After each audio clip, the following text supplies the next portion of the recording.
And so now it's just about using your time, which you love, wisely, and just thinking through again, how do I get the most out of this? How do I make this content live on the longest? How do I reach the most people with it? And how do I strategically set it up so that long after I hit publish, it's still doing something for me? I'm Jenna Kutcher, your host of the Goal Digger Podcast. I escaped the corporate world at the age of 23 with nothing more than a $300 camera from Craigslist and a dream. Now I'm running a 7-figure online business that feels even better than it looks, all from my house in small town Minnesota with my family. Here, we value time as our currency. We mix the woo and the work, and we are in the pursuit of building businesses that give us the freedom to live lives that we love. I've always loved turning big goals into reality, and I'm here to help you do the same. This isn't just a peek behind the curtain. Come along with me and my guests as we tear the whole curtain down. Every week, we tackle practical, no-fluff marketing strategies and host honest discussions on what works and what doesn't. Join me and my expert guests for actionable insights to help you grow your dream business with confidence. Pull up a seat and get ready to be challenged, inspired, and empowered. This is the Goal Digger Podcast. Launching a podcast is like planting a seed. You prepare the soil, you nurture it with intention, and you watch it grow into something amazing. But what if you could make sure that seed lands in the richest soil? It grows faster, it reaches more people than you ever thought possible. That's exactly what we're diving into today with Ngozi Edema. You know how much I love sitting down with members of this community to dive deep into their goals and their challenges. Ngozi is a children's book author with a powerful mission. She's launching this podcast to help aspiring authors and entrepreneurs master time management. Her goal is to empower her audience to make the most of their precious days so that they can finally bring their dreams to life. Ngozi has been dreaming about starting a podcast for a long time, and now she's made it happen. With her show freshly launched, she's here to get the tools, strategies, and insights she needs to make her podcast stand out in the crowded podcasting world. In this coaching session, we're covering everything from connecting with a target audience, tips for monetization, all the way to avoiding the common mistakes that trip up new podcasters. If you're in the same boat, dreaming of launching a podcast, but unsure of how to make it a success, you'll want to grab a notebook and take notes. And by the way, Ngozi mentions my free masterclass, and I want to invite you, if you are ready to take the plunge and launch your dream podcast this year, I can help you too. Head to freepodcastclass.com. I will teach you how to start, record, and profit from your podcast in just 3 easy steps. That's freepodcastclass.com to register for the free training. Without further ado, Ngozi, welcome to the Goal Digger Podcast. I am so excited for today's coaching session. We have an amazing member of the Goal Digger Podcast Insiders community. Welcome, Ngozi, to the Goal Digger Podcast. Thank you very much. I'm so excited to be here. Amazing. Okay, set the stage for us. Before we dive in, you have prepared some awesome questions, but tell us a little bit about who you are, what you're working on, and what you're struggling with right now. Well, I would first describe myself first as a wife, a mom. I'm a children's book author, and I really love storytelling. I talk a lot. I remember as a child, my mom always said that I'm a chatterbox. I like talking. Love it. I love talking, and that's me. I love talking. So I went into the online space in 2005 with my pet project I call the africanfood.co.uk, where the purpose of it at the time was to let people know about African food. And it's still I call it my most amazing work till date, even though I've not done anything on that website for a long time, but it's my baby. Because that is where I started from. And I would always reference it as my baby. That is my starting point. My problem at the time was that I was not clear on where I should take it to. That is what stalled it at the time. And so I'm here now trying to get out of myself, so to speak, because I'm teaching people the life lessons that I've learned over the years about time. That one of the greatest time waster you can ever have is procrastination and imposter syndrome. That is my number One, and number two, time wasters. When you don't know what you're doing, you keep procrastinating until then. So my new baby is my podcast. Yes. I am Yes. so excited about it. Tell us the name. It's called the Minute Mastery Podcast because, like I said in my first episode, I see time pretty much the way as I see money. If you have money, we could get your paycheck in the month and you don't take notes of the pennies or the cents that goes out of your account, your pound or your dollar will not go far Yeah. for Yeah. you. So I chose the minutes over the second because no, the second is the smallest, but second seems a little bit too rush, Yeah. and I don't like being rushed. Yes. Yes. I don't like overwhelm. I feel the second will make, if I tell people to count their second, it's going to feel overwhelming and so silly for me to be counting every second of the day. Right. But if I take it to the minute, I give people a little bit more room, a little bit more wiggle room for them to do as they please and still enjoy life while they are trying to create time for the important things in their lives. Hmm. Because I don't like overwhelm and burnout. Same. Same. You're in the best place for that. And this community can 100% subscribe to that. So let's dive into some questions. Congratulations on recently launching your show. I am so excited for you. And Thank you. that leads us to where we are today. So you have some questions, and hopefully I have some answers. And I told you before we hit record, if anything I say, you feel a visceral response of like, no, that's not going to work for me, you are absolutely free to speak up. Thank you. So, now every expert or mentor that I know, including yourself, has talked about podcasts. I've Yes. been to your webinar on podcasting, and you are so convincing about getting a podcast or Yes. starting even with your iPhone Headphones? headphones. That is what I remember you for. You said, Yeah. because I always go for the most difficult things. Yes. But Yes. you mentioned that I could use my headphones, my Yes. iPhone headphones, and that is what I used for my first episode. Yes. And so the question for you is, as a successful podcaster, why would you recommend starting a podcast to someone trying to grow their audience, trying to start a new business or trying to start something new like I have started now? Yeah. Okay. 2025 is honestly, I would argue, the best year of all time to start a podcast. So you are right on time. And there are a few reasons why I think it's so important, especially now. I think when you think of the topics of like trust, when we think about authority, when we think about connection, I think that is what people are craving, especially now with the rise of tools like AI. And so people are wanting to know, like, can I trust this person? Do I connect with them? Do they have the authority? Do I want to invite them to spend time with me, right? When we think of podcasting, it's one of the most intimate ways that you can enter into somebody's life because I don't know about you, but when I listen to podcasts, I'm washing the dishes or driving in the Yeah. car. I'm Yeah. literally inviting people into what I'm doing.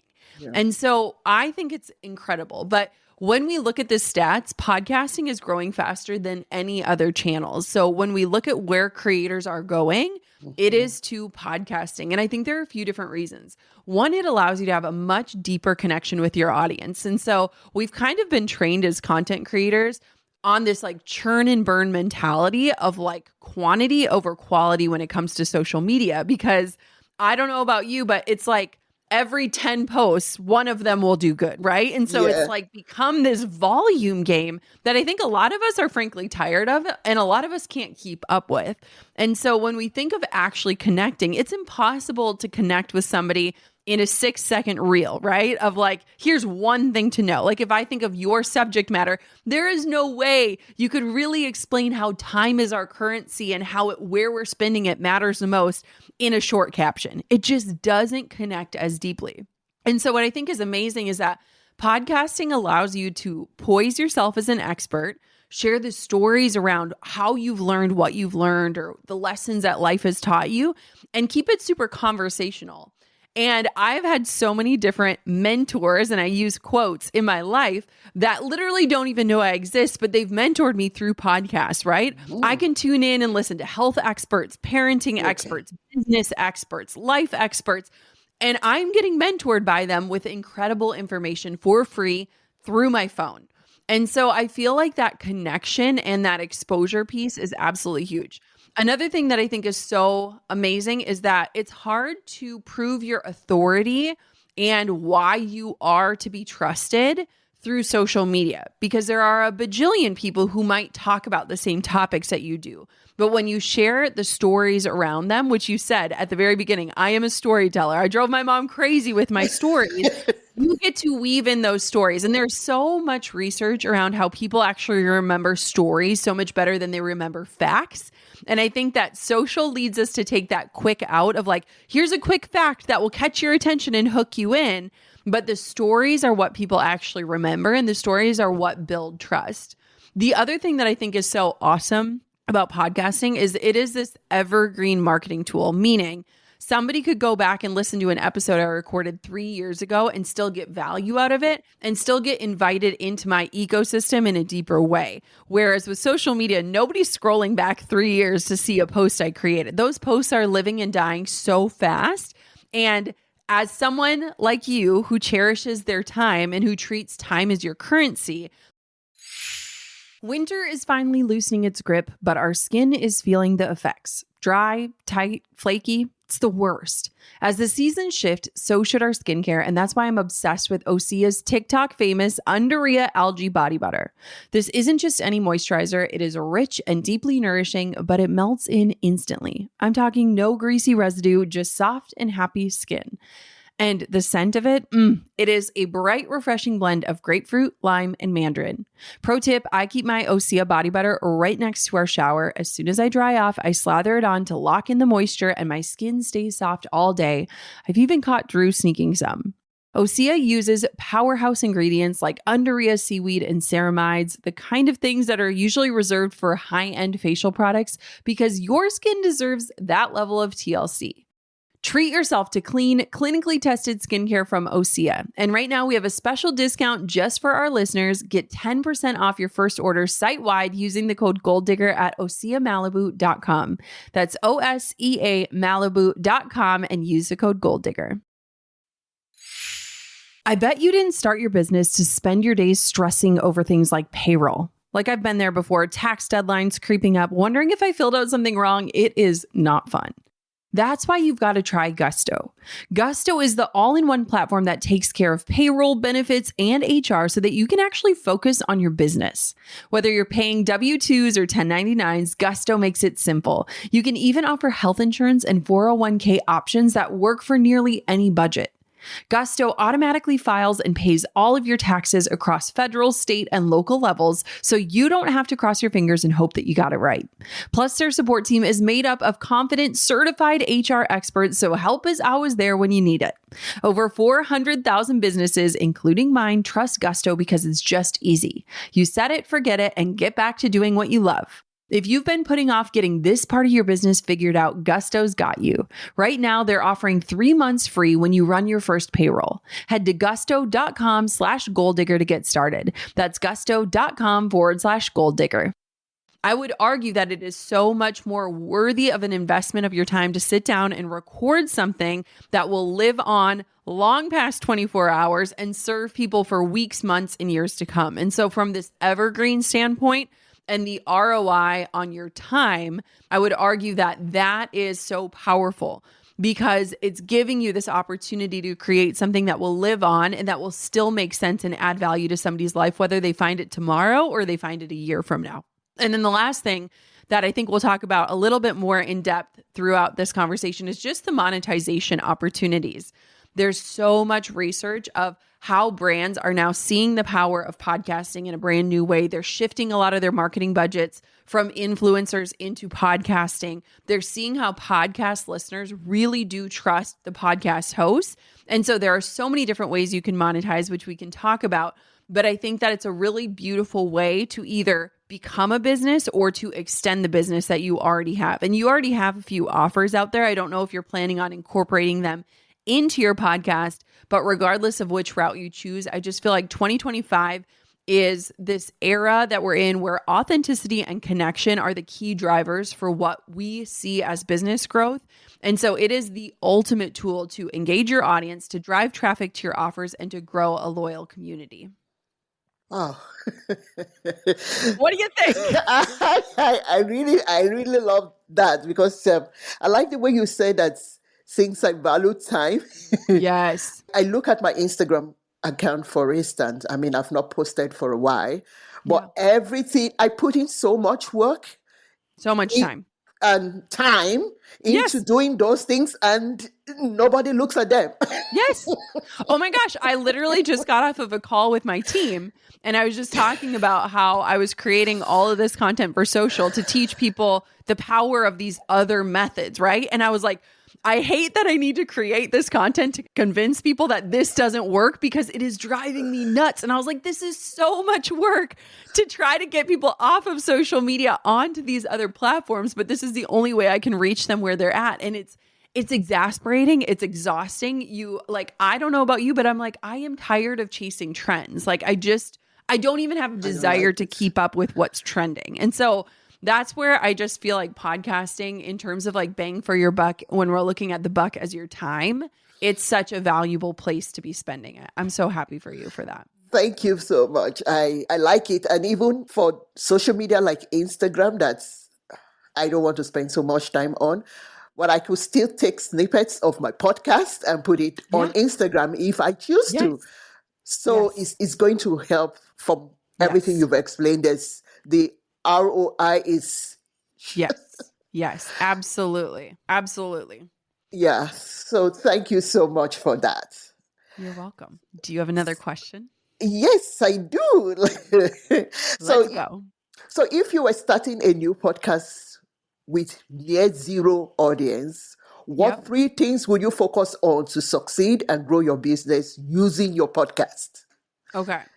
So the first thing that I think a lot of people miss, and I'm so glad that I'm catching you at the early stages, because this is 1000% something I didn't even think about in the very beginning.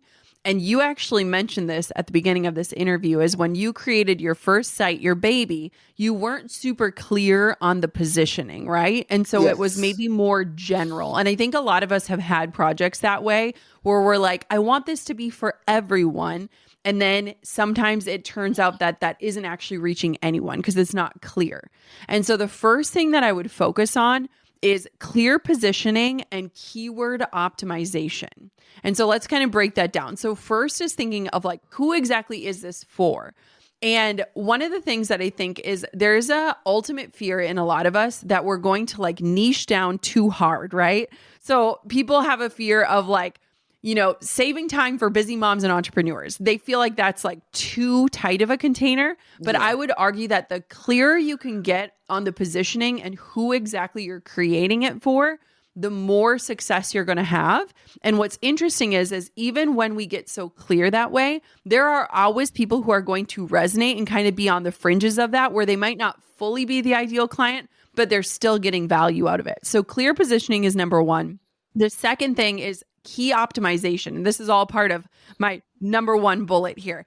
And keyword optimization is important because our podcast and the way that the podcast platforms work is they're ultimately a search engine. And so when people type in specific keywords and topics, they are going to be led to different episodes, different creators that are talking about those things. And so everything on the podcast platforms, from your show description to the show titles, to the episode descriptions, all of that is searchable. And so you want to make sure that you are naming your titles of each episode with clear keywords that somebody might type in, like, how do I save more time as a mom? Or what are productivity strategies that I could use today? And so you want to be thinking in terms of keywords so that your audience is finding the content that you are working so hard on creating. And that is exactly why this backlog idea, or this evergreen content idea of your content living on, is so powerful, is because when people type in those keywords, they will be able to find your content much like later on. And so like if somebody were to go on to a podcast platform and type in Pinterest, like how to market with Pinterest, they would likely find an episode that I maybe recorded a year ago or 2 years ago, but that content is still relevant.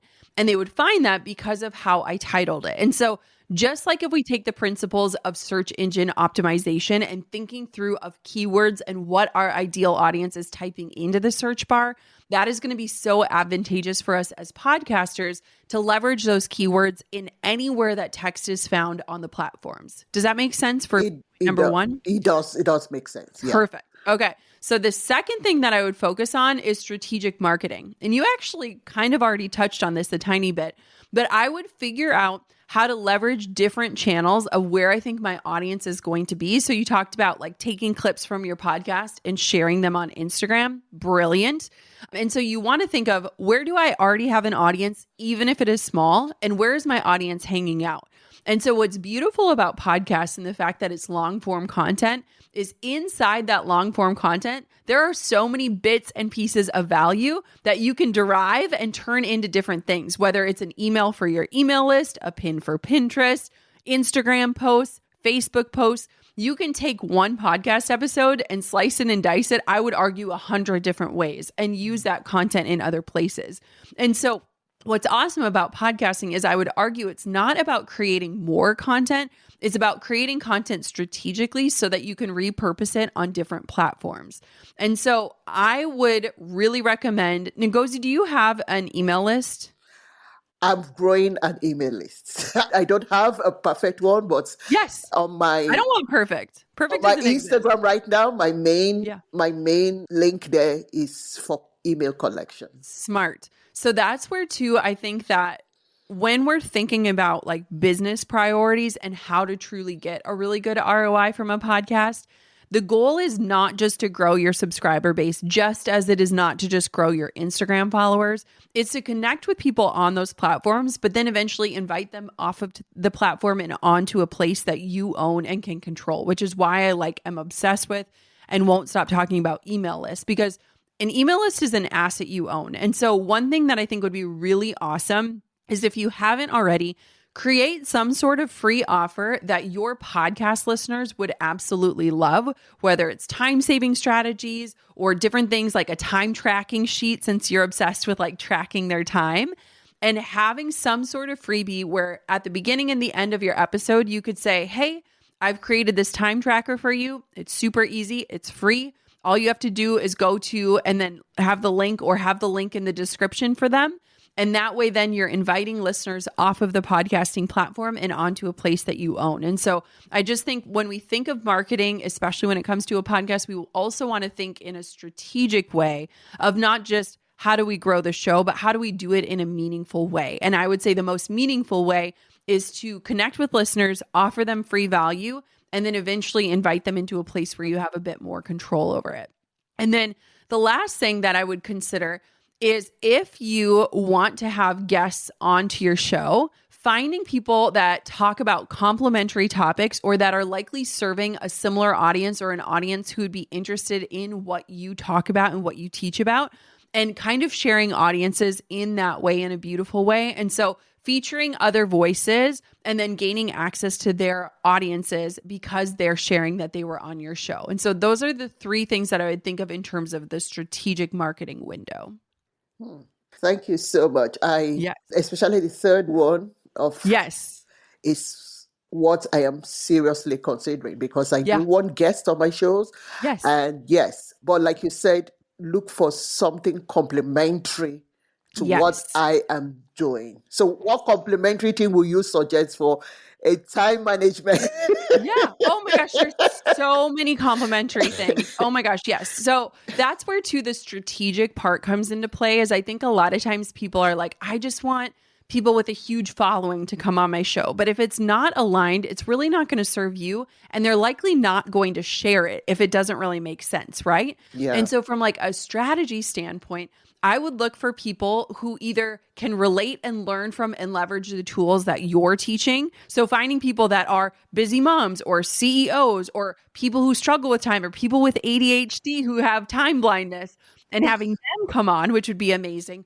Or getting really specific, like you could have somebody who is a neuroscientist who explains how our brains think about time, or someone who is an efficiency strategist, or someone who's really good at organization, because organization can save you so much time, right? Yeah. And so looking for people who teach in areas that you are not an expert in and bringing them into the fold, because all that's going to do is add more value for your audience, but then also give you an opportunity to be exposed to their audience. And so there are so many things. And one easy way to research this idea of like, what types of people should you be looking for guests is I would either go on to Google or Pinterest and I would type in some of the keywords that your audience would be typing in, right? So you could do like time strategy hacks or time blocking tips, and then see what else people are searching for and find people that are really good in those areas if those are areas that you're not super familiar with or you don't feel super confident in teaching. Wow. That is so helpful. Oh, I'm so thankful. Okay, if you thought I was done, I'm totally not done yet. I have the third thing that I would really just focus on as somebody who is new to the platform. And that is really thinking about, okay, how does this podcast kind of integrate into the bigger picture of what it is that you want to do?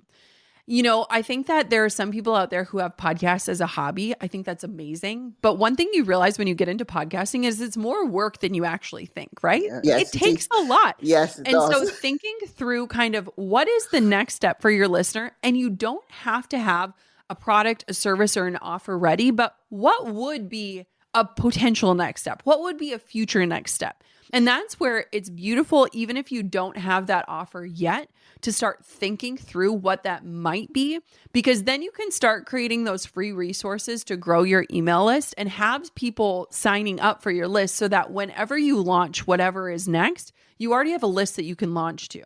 And so thinking through of like, what kind of call to actions could I have in my episode to either gain insight or to get people off of these platforms and onto my email list?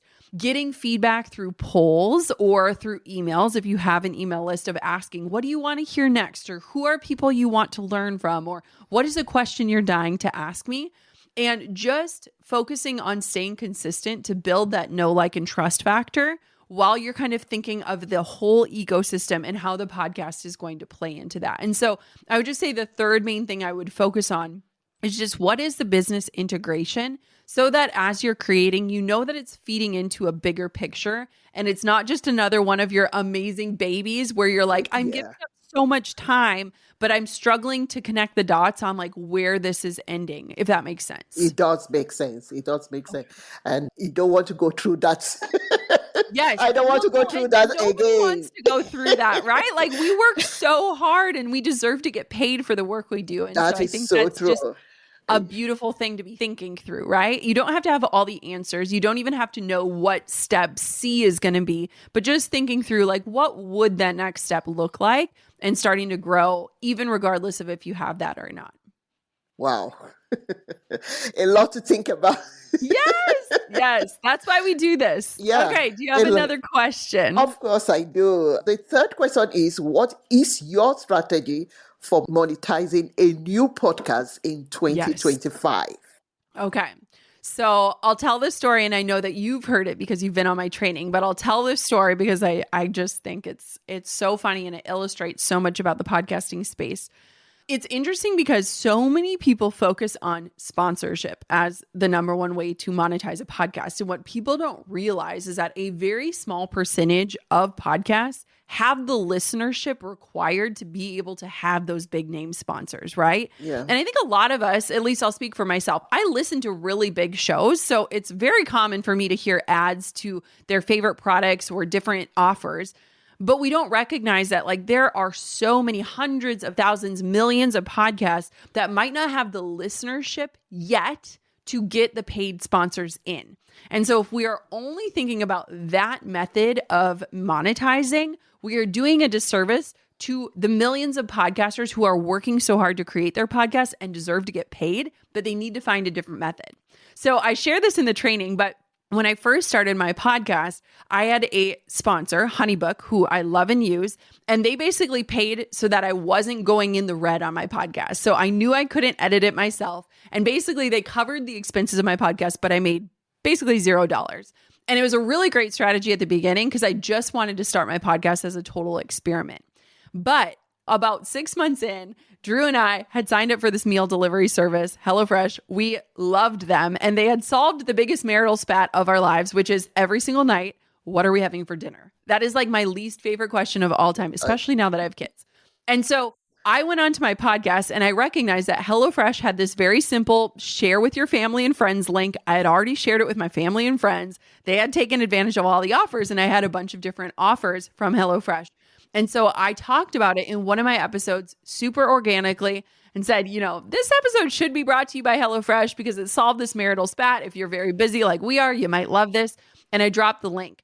And I ended up getting our family free dinners for an entire year just off of my listeners taking action on their affiliate program. They were not directly paying me. They had not reached out to me. They had no idea who I was. I was just recommending something that I loved. And so my first tip for monetizing a podcast in 2025 is leveraging referral links from companies that you shop at, that you use and love. And there are so many benefits to doing this. So let me walk you through just a few of the benefits. And I want for you to brainstorm if there's any products that might work for you and for your show. Now, it doesn't have to be so perfectly aligned that it makes total sense with your offer, but if you can tie it in to the message of your podcast or to the overarching umbrella of what you're talking about, it would be great. And let me tell you, I could probably tie anything into anything as a marketer. And so one of the things that I love about this approach is it allows you to collect very insightful data. And so if a sponsor were to come to you and say, hey, I'll pay you $500 per episode, they are collecting all that data. They know how many people clicked on your link. They know how many people purchased it. You don't get any of that insight. When you use partner links, oftentimes you can see that data for yourself, which is so invaluable because you'll start to notice what your audience cares about, what they'll actually click on, what they don't care about, what they're buying, what the results you're generating are. And so that data is so, so valuable. The second reason why I love affiliate marketing is that if you work with a paid sponsor, you have to stick to a script, right? We've all heard the scripts. I've read the scripts. There are certain talking points that you have to hit on. You have to say the link this many times. You have to do all these things. It's beautiful. They want to make sure that their investment is worth it. But when you do affiliate links, you get to talk about the product however you want to. You get to share what you really genuinely love about it, why you use it, why you're recommending it. You get to inject your own story into it. And so as a storyteller for you, this would be so beneficial. And you get to tell people why they should take advantage of it. Yeah. What's amazing is I think there's a stat out there, and I could be wrong, but I'm pretty sure that it's 80% of brands right now have a refer a friend or an affiliate program set up. So brands are seeing the power of having this ability to have their customers do their marketing for them. And so whether it's sheets you bought or the skincare you love or the food you eat or that one product you can't live without, there's a good chance that you could collect a commission from talking about it. And so I would just say start with affiliate marketing for so many reasons. But the last reason is we talked about this earlier, podcasting helps the content live on, right? Yeah. And so if somebody goes to listen to an episode from a year ago and I had a paid sponsor and they take advantage of that, I don't make any more money. But if I had an affiliate code in there and somebody clicks on a link from 2 years ago, I still get paid. And so you get this residual income as people listen to your old episodes and take advantage of your codes. So even if you only have 100 listeners right now, that's not going to be the case. And people are always starting back at episode number 1. And so you are in a beautiful position as a newer podcaster to be super intentional and strategic with what you're sharing in these early episodes, knowing that a year from now, 2 years from now, 7 years from now, like I'm sitting, people will still be going back to episode 1. And you have the ability to compound those results, whether it's growing your email list or getting an affiliate commission, if you set it up strategically from the beginning. It's 2025, and we all know how loud the B2B marketing space has gotten. It's not just enough to run ads. You need to make sure that they're actually reaching the right people. That's why I love LinkedIn ads. You're not just throwing your message out and hoping it sticks. You can get super specific, targeting by job title, industry, or even the exact company you want to work with.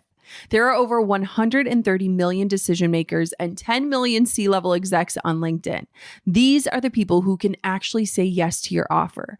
And it's not just who you reach, it's the results you get. In the tech industry, LinkedIn ads delivered up to 5 times the return on ad spend compared to other platforms. I mean, 79% of B2B content marketers say LinkedIn gives them the best paid media results. So if you're ready to cut through the noise and get your ads in front of the people who matter, LinkedIn ads is the way to go. Start converting your B2B audience into high quality leads today. We'll even give you a $100 credit on your next campaign. Go to linkedin.com/gold to claim your credit. That's linkedin.com/goal. Terms and conditions apply. LinkedIn, the place to be to be. So I just did a lot of talking. Tell me what your brain is telling you. Well, my affiliate marketing was something it's something that I have not put in my radar. Okay. I use a lot of stuff, but Yes. I'm too, I don't know, maybe embarrassed to mention it. Oh my gosh. Don't be embarrassed. Your audience, So, if you benefit from it, your audience will likely benefit from it, right? as you were talking about HelloFresh, and I was like, Yeah. HelloFresh, I Yeah. have the code. Yes. See?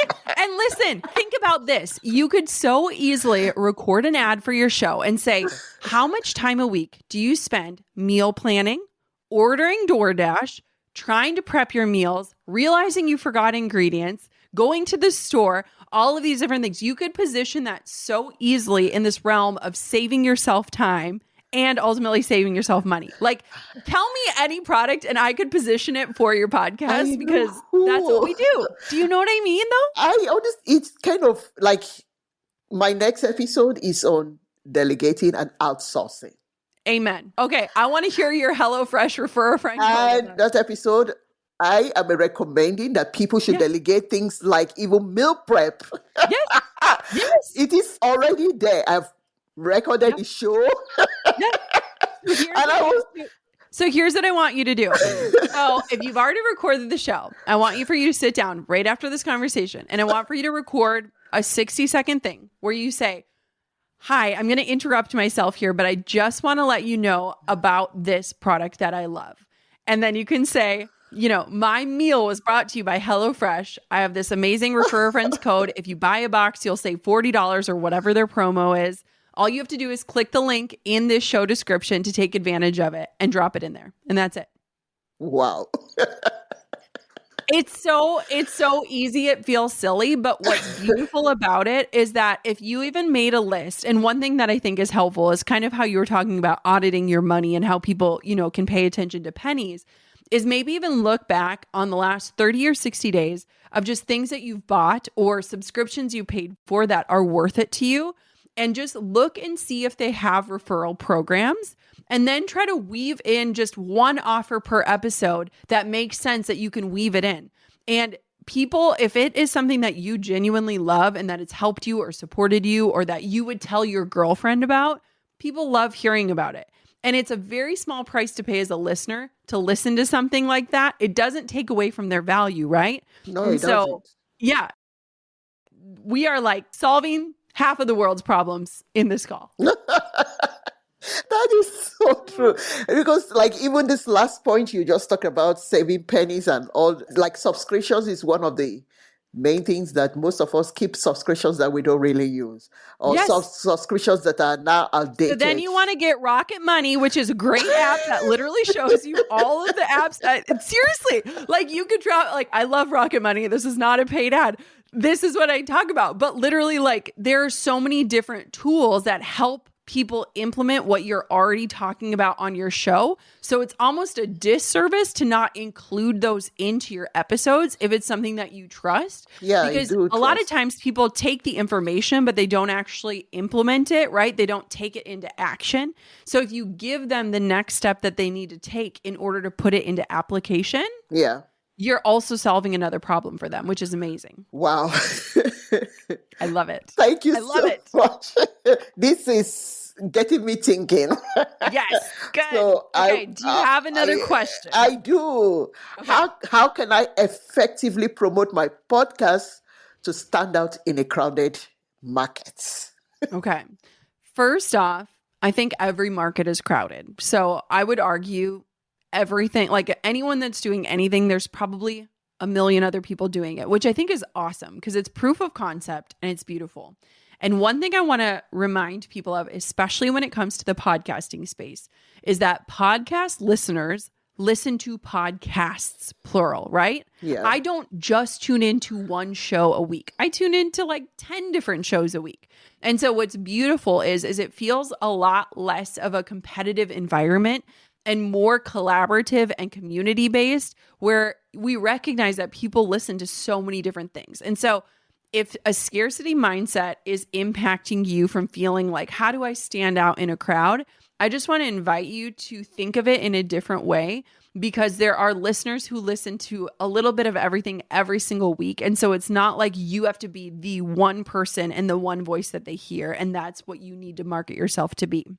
So when I think of effectively promoting, I think, again, nailing your niche, so getting really clear on who you serve and how you speak to them is the first thing. And I think that's something that will really help you just figure out different ways to communicate through your podcast. So when you know who you're talking to, it's a lot easier to address them. It's a lot easier to connect with them. It's a lot easier to hit topics that they'd likely be looking for.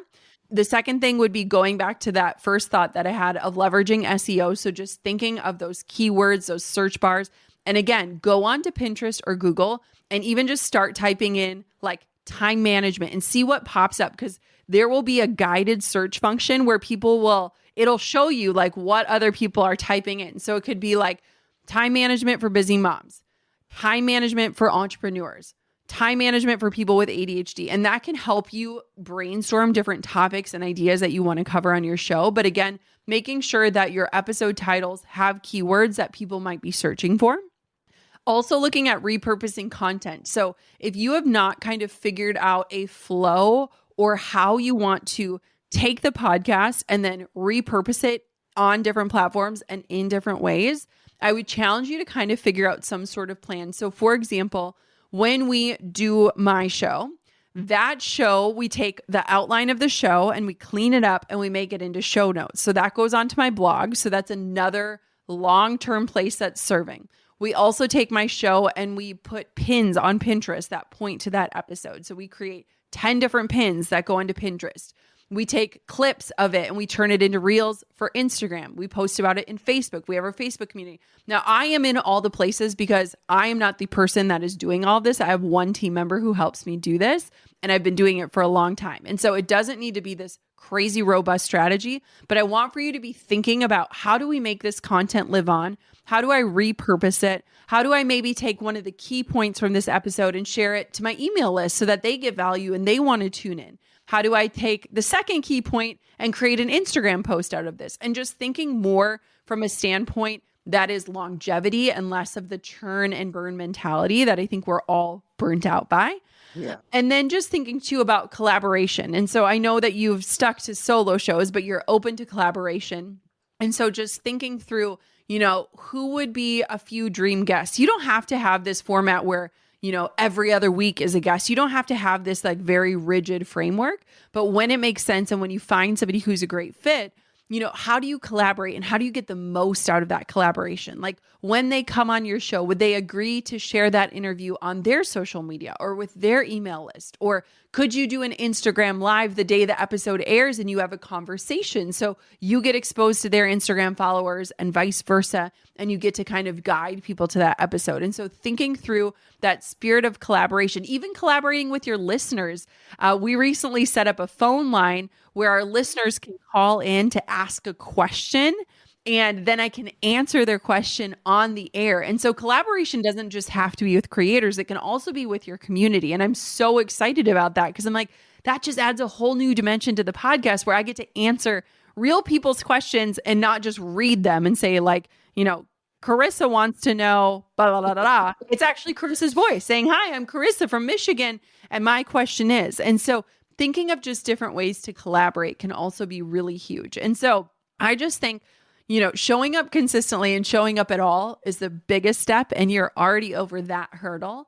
And so now it's just about using your time, which you love, wisely and just thinking through again, how do I get the most out of this? How do I make this content live on the longest? How do I reach the most people with it? And how do I strategically set it up so that long after I hit publish, it's still doing something for me? Oh, wow. I have a lot of homework. You do, but it's good homework and it's valuable homework. And what's beautiful about where you're sitting is you've already done the hardest part, which is get it out into the ether. And so if I know anything about you and the way that you look at your time, this homework is going to make the time spent on your podcast feel so meaningful, feel so worth it, and feel like $1,000,000, which will be awesome. Thank you so much because, yeah, I if there's one thing I take from this whole interview today Yeah. is I know where to put my energy right Yeah. now. That is basically what I want to do. I know where to put my energy and just focus on those key areas to give me the impact that I desire.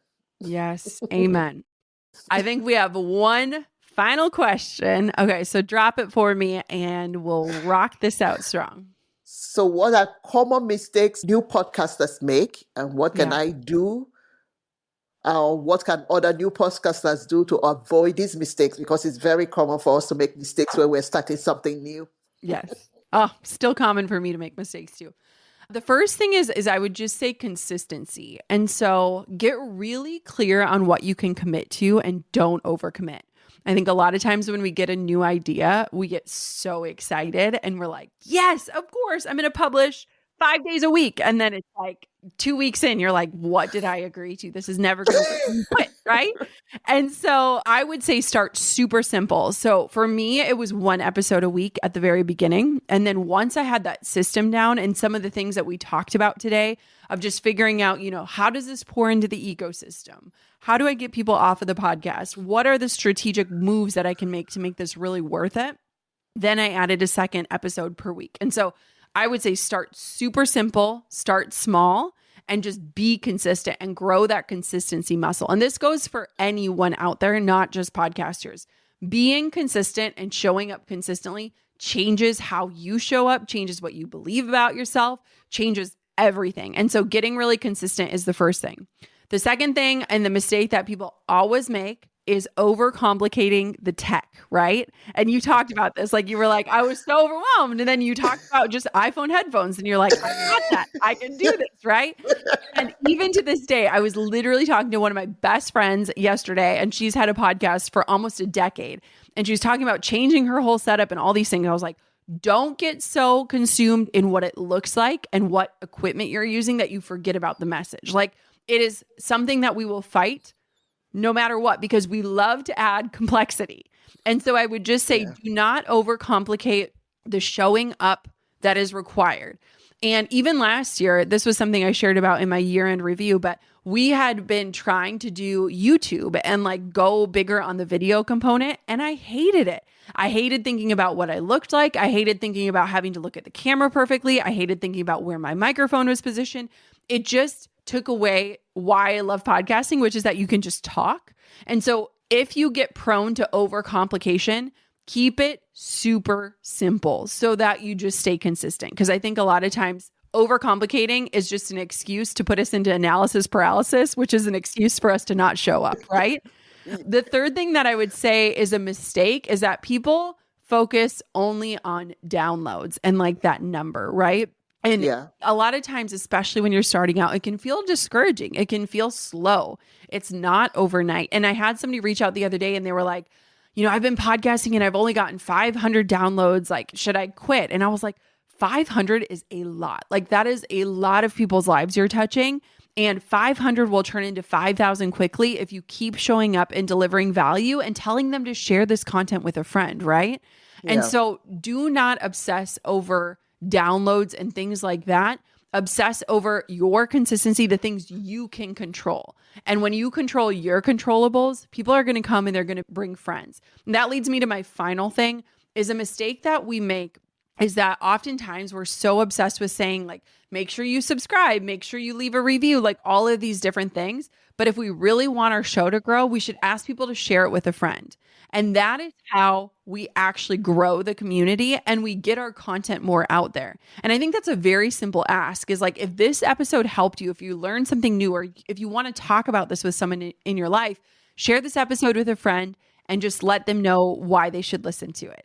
And I think that's a really beautiful way. And honestly, when we look at the podcasting metrics and the way that algorithms are working, the way that podcasts are ranked in terms of the charts are the most shareable episodes. It's not the people that have the most subscribers. It's how like viral in terms of that content is. And so a good call to action is to ask people to share it, and that will help you get the word out. And so those numbers will grow, but don't obsess over those numbers, because what's beautiful is we see about 50% of our monthly downloads are on our new episodes, and about 50% are on our past episodes, meaning people are always going back to other episodes that they might have missed, that they didn't know. And so it isn't a reflection of what episode 1, 2, 3, and 4 are going to be like for the end of time. This is just the beginning.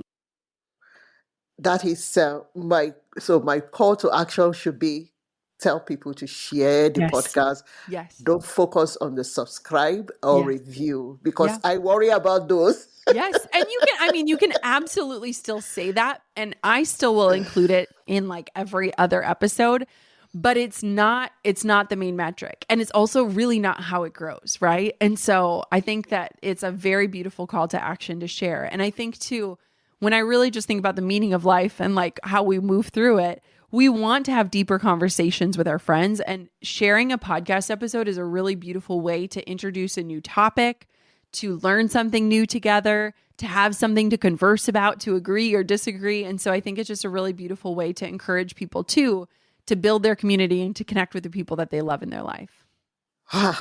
We did it, girl. Thank you. Thank you so much. I really like this. Thank you so much for coming on. Thank you for paving the way and showing people what's possible. I want for you to give us a little pitch of what we can expect when all of my listeners go and search for your podcast and check it out. Just tell us a little bit about what they can expect and remind us of the name of your podcast. And hint, hint, if you're listening to this right now, go check out Ngozi's podcast. So the name of the podcast is the Minute Mastery Podcast. And the emphasis is on making small changes every day that can give you big impact tomorrow. I don't like overwhelm. So I believe in doing small things every day. So if you do every little thing, one day every year, and in 365 days, you are a different person. And I believe that the idea that there is not enough time is a myth. There is always time for the things that we love to do. So if you don't have enough time for something, that means that thing is not important yet. But if it is important, you would organize your time and put it in your schedule, because if it's not on your calendar, it's never going to happen. So what the Minute Mastery Podcast does is to first help you find clarity on what you want to do, and then you schedule the time based on what you currently do, so that you can now put it on your to-do list and have it on your calendar. And so it's just about making small changes every day that will give you big impact over time. I hope everybody goes and checks it out and supports you and listens. Where else can we connect with you online? Yeah, I'm on Instagram at Ngozi Edema, and I'm also on Facebook, and I'm on TikTok and Threads. Amazing. Thank you so much for being a part of this community. Thank you so much for taking action. Thank you for changing the world with your voice and your stories. And thank you for coming on the podcast today. Thank you so much. I'm so happy to have come here, and I hope that I connect with so many people who want to make an impact and reclaim time for themselves. I know I'm not supposed to have favorites, but I absolutely love doing these coaching sessions with members of our community. If you are not a part of our Gold Digger Podcast Facebook Insiders group, make sure you join. This is where we ask people to ask their questions and choose who I'll be coaching on air next. And if you want to ask a question that you want featured on a future episode of the Gold Digger Podcast, check out the show description for this episode and click on our phone number and leave me a message. I would absolutely love to hear from you and answer your biggest questions on an upcoming Ask Me Anything episode. This episode was so much fun. I absolutely love podcasting for a million reasons. And if you want to hear more of them or different strategies to get your show started in 3 easy steps, head to freepodcastclass.com for my free training all on the topic. I cover so much of what we talked about today in detail and so much more when it comes to podcasting to keep it uncomplicated and make it easier than you might be thinking. Again, that's freepodcastclass.com. Thank you so much for listening to today's episode. If you know someone who would love to start their own podcast, make sure you share this episode with them. Here I am taking my own advice. And of course, until next time, gold diggers, keep on digging your biggest goals. Thanks for pulling up a seat for another episode of the Gold Digger Podcast. I hope today's episode fueled you with inspiration, gave you information that you can turn into action, and realigned you with your true north in life and business. If you've enjoyed today's episode, head on over to golddiggerpodcast.com for today's show notes, discount codes for our sponsors, freebies to fuel your results, and so much more. And if you haven't yet, make sure you're subscribed so that you never miss a future show. We'll see you next time, Gold Diggers.